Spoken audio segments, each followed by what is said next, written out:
Yo, what is up, guys? It's Pedro here. So we got breaking news. The Washington Commanders have agreed to an extension, just not with Terry McLaurin. It is Percy Butler. We'll talk about that. Also recap a little bit of day 2 of the Washington Commanders training camp. If you guys are new, make sure to subscribe. Hit that like button. On the road to 16,000 subscribers. We're close, guys. Less than 400 away. Let's do it for sure before the start of the season. All right, so let's go in, get right into this, and then I'll talk about, again, training camp today. Didn't make a video on training camp today just because I was at work, first day back, since the surgery. So posted that Tyler Owens video. I know you guys have loved that. Just go ahead and watch that too. But the Commanders agreed to a 1-year extension with Percy Butler.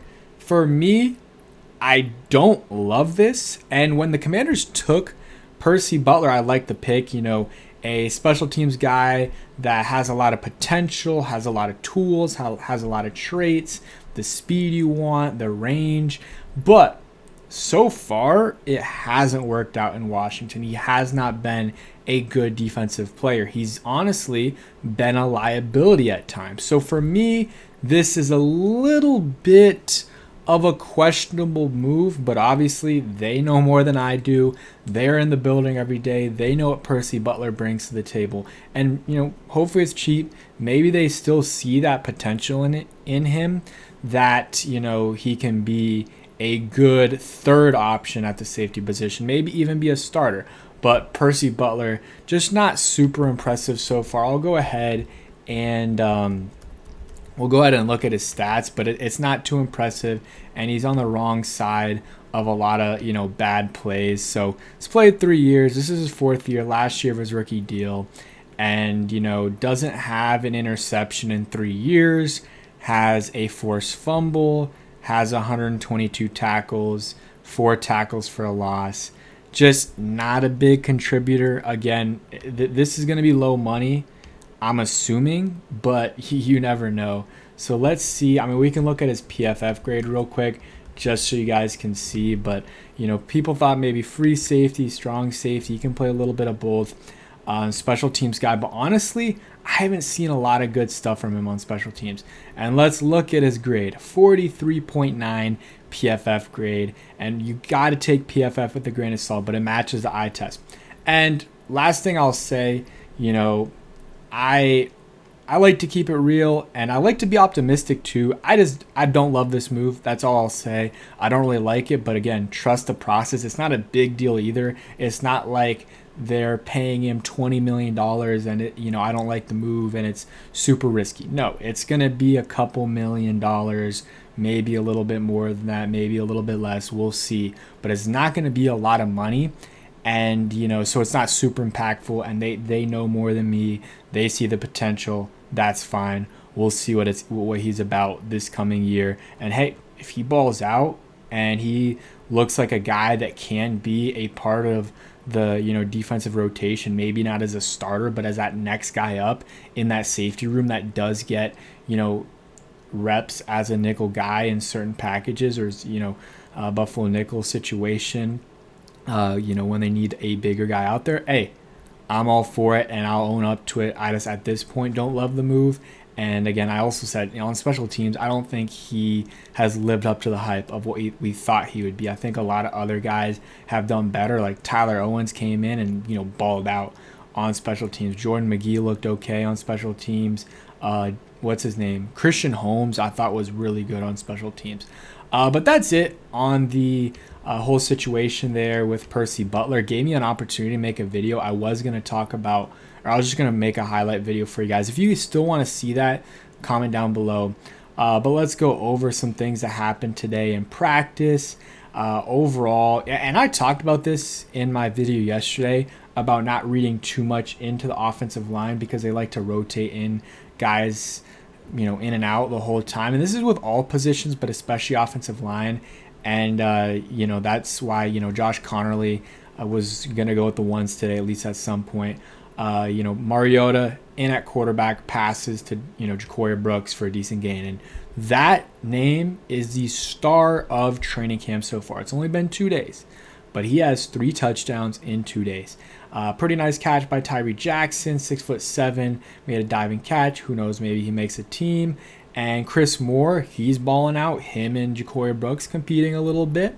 Had a touchdown from Jaden Daniels. Noah Igbenogany had a nice PBU against Michael Strachan, who had a touchdown pass in his hands before it was broken up.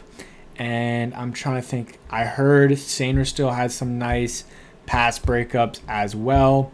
And let's see, the defense had some good coverage, and Mariota had a scramble a couple of times.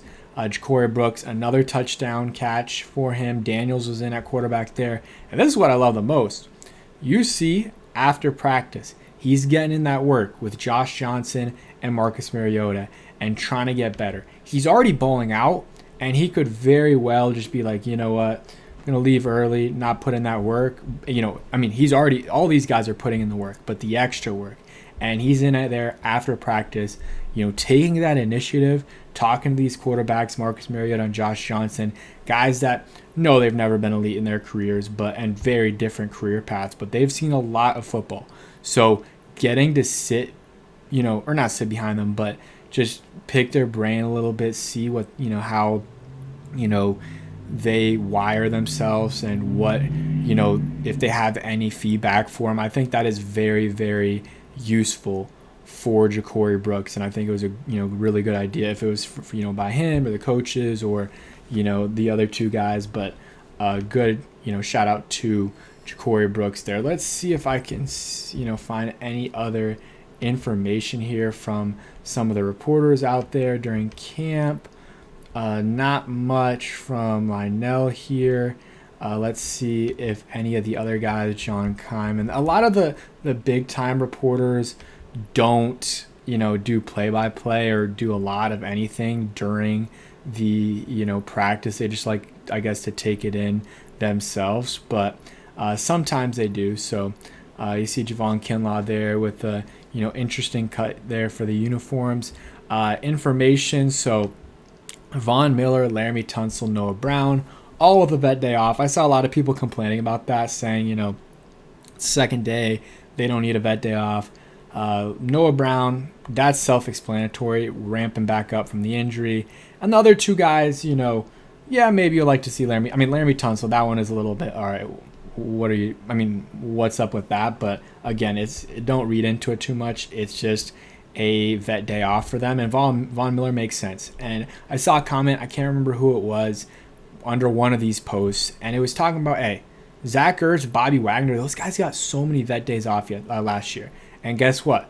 And they are older. And guess what? They ended up balling out. So whatever they did last year is working. So if that means Von Miller only practices a few times a week, and takes a day or two off a week, that's totally fine.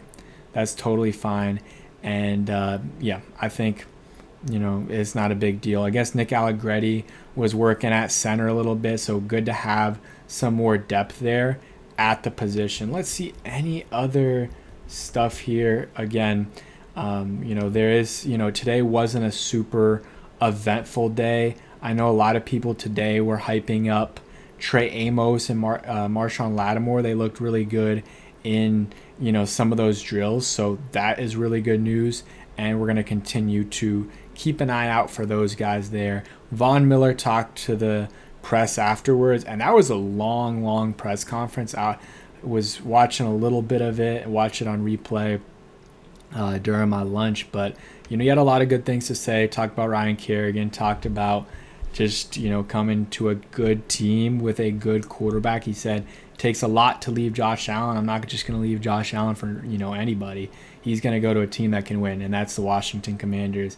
And any other things today from practice? Apparently Ja'Cory Krosky-Merritt has been scoring some touchdowns, so that's good too. So 2 Ja'Corys on the same team.